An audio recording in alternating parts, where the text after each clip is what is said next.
Muito boa noite, comunidade. É um prazer poder chegar mais uma vez aos ouvidos desta comunidade aqui presente. Convidamos você a apagar a luz, se puder fazê-lo, se estiver no transporte público ou em seu carro. Tente, por um momento, se deixar levar e mergulhar neste mundo do sobrenatural. No mundo desta comunidade. Começamos. Depois de ouvir os poucos episódios de acampamento deste canal, eu sabia que precisava compartilhar minha experiência da minha infância. Espero que vocês apreciem esta memória estranha. Muitos anos atrás, nossos pais nos levavam em viagens de acampamento nos finais de semana, no verão e outono, geralmente na mesma área, que eu me lembro da seguinte forma. Pegávamos uma estrada rural fora da cidade por cerca de 48 quilômetros até cruzar com uma estrada de terra que claramente subia uma montanha. Toda essa área era propícia para várias formas de atividades ao ar livre, como motocross, tiro, caminhada, o que quer que a pessoa quisesse fazer. Seguíamos essa estrada adentrando a floresta, onde outras estradas se ramificavam para algum outro lugar isolado. Bem, se você seguisse aquela estrada fundo o suficiente, eventualmente chegaria a uma antiga pedreira abandonada. Nada enorme, mas alguns grandes buracos de explosão e vários montes de granito espatifado. Esta era uma antiga e legal relíquia histórica e nos dava um lugar legal para brincar durante aquelas viagens de acampamento. Por algum motivo, não muitas pessoas iam além desta pedreira. Acho que tinham muitos visitantes de fim de semana e acreditavam que ainda estava ativa ou talvez houvesse uma zona industrial lá atrás ou algo assim. Qualquer que fosse o motivo, uma vez que você passasse pela pedreira, não havia nada além de espaços abertos para acampamento. Sempre escolhíamos o melhor, o mais plano, e tínhamos toda aquela área só para nós. Esta viagem não foi diferente das outras. Tudo era sol e sorrisos enquanto passávamos por aquele lugar familiar. Então descíamos a pequena estrada de terra íngreme e entrávamos em um prado ondulante de grama, pinheiros e carvalhos, grandes rochas fragmentadas pontilhando a área. Montamos um acampamento simples, apenas uma barraca, uma mesa com 4 cadeiras dobráveis. A fogueira que estávamos usando tinha sido cavada à mão anos antes. Tinha um anel perfeito de pedras ao redor. Algumas eram planas para aquecer café ou até chocolate quente. Era um absoluto prazer. Bebíamos refrigerante e jogávamos as latas vazias na encosta para termos algo para atirar com segurança bem ali no acampamento. Trouxemos espingardas de chumbinho e um Marlin Point 22. Então, nada muito perigoso ou mesmo muito barulhento. Papai gostava de nos ensinar a manusear um rifle e atirar. Minha irmã e eu adorávamos isso. Além disso, costumávamos caminhar e coletar lenha e talhar algumas das peças menores e mais únicas que encontrávamos em forma de ornamentos. Às vezes, mesmo nos dias preguiçosos, apenas sentávamos no acampamento e líamos, ouvindo o mundo natural ao nosso redor.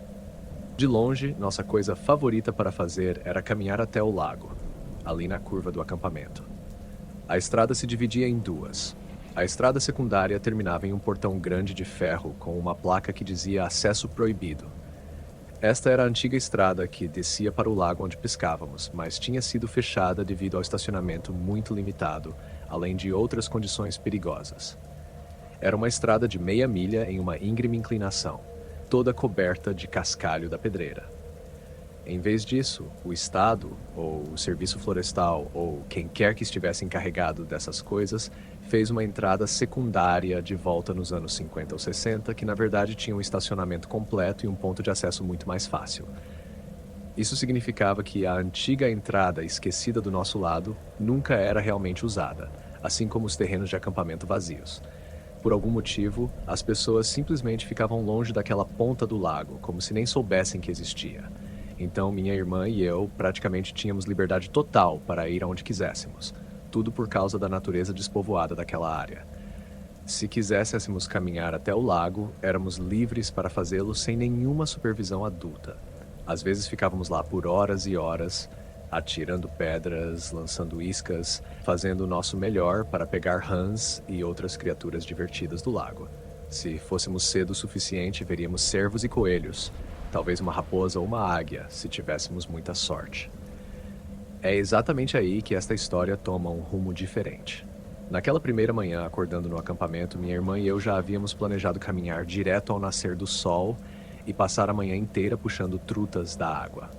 Nos vestimos, juntamos nosso equipamento e então caminhamos por aquela estrada de terra por 10 ou 15 minutos e tudo estava certo como a chuva. Os mesmos bueiros e árvores familiares, mas quando chegamos mais perto da barreira, vi algo estranho. Eu podia ver um carro estacionado bem na frente do portão. Acho que isso não era tão incomum, pois algumas pessoas sabiam sobre esse ponto de acesso. Então apenas considerei que era algum velho que queria ter algumas horas de antecedência antes que o lago ficasse muito movimentado. Tínhamos um plano semelhante.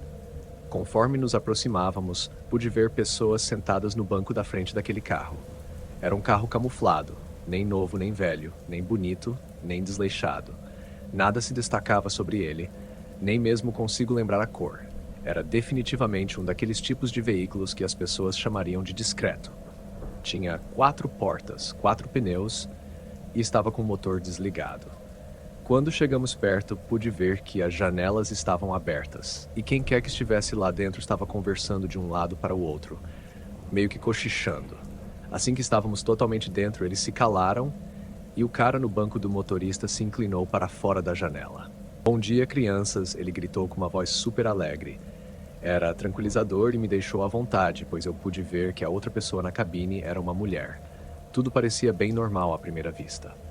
"Bom dia", dissemos em uníssono. Eu estava carregando minha vara e caixa de iscas, então apenas minha irmã acenou com a mão. "Não é um pouco cedo demais para vocês?"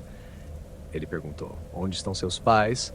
"Ah, eles estão de volta no acampamento", eu disse, acenando sobre o ombro. "Eles virão depois que fizerem o café da manhã." "Bem, tomem cuidado", disse a mulher do banco do passageiro. "É um longo caminho até lá embaixo." "Obrigado", dissemos novamente em uníssono antes de nos virarmos de volta para a estrada de terra. Nada disso parecia muito estranho para um casal de crianças. Achamos que eles eram excursionistas ou pescadores também, apenas sendo amigáveis. "Ei", disse o cara, o que me fez parar e me virar. Neste ponto, eu estava a meros centímetros de passar pela barreira. "Sim?" "Aquela é sua irmã?" perguntou. "Sim", respondi, começando a me sentir estranho. "Por quê?" "É melhor você tomar conta dos dois. Nunca se sabe o que está por aí nas matas", veio sua resposta. Então ele e aquela mulher nos deram os sorrisos mais perturbadores e assustadores que já vimos, de orelha a orelha, super dentudos, perturbadores em todos os sentidos da palavra. Eles passaram de totalmente normais a sinistros em menos de um segundo. Enquanto isso, minha irmãzinha estava completamente alheia, ainda caminhando pela estrada em direção ao lago. "Ok, obrigado", eu disse. Então me virei para segui-la pelo canyon. Uma vibração seriamente assustadora começou a se infiltrar no meu cérebro. Eles gritaram mais algumas coisas para mim, principalmente coisas em línguas como francês e outras coisas parecidas com citações de filmes. A outra coisa estranha que notei sobre eles é que o casal estava incrivelmente bem vestido na época. Eu diria apenas terno e vestido, mas olhando para trás, parecia quase que estavam usando trajes de casamento formais.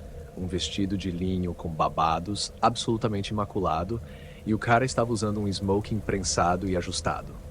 Estávamos a 96 quilômetros no meio do nada, isso simplesmente não fazia sentido para mim. Eu mantive um ouvido atrás de nós, pois seria fácil perceber se alguém estivesse nos seguindo. O cascalho crocante seria uma prova cabal. E com base nas roupas que estavam usando, imaginei que minha irmã e eu poderíamos despistá-los nas matas bem rapidinho se precisássemos. De qualquer forma, ninguém veio se arrastando atrás de nós. Então, quando conseguimos ver a água refletindo através das árvores, nós havíamos praticamente esquecido deles. Se você gostou desses relatos assustadores, por favor deixa o like e se inscreva no canal para não perder os vídeos novos. E lembre-se, quanto mais fundo você olha, mais o vazio olha de volta para você.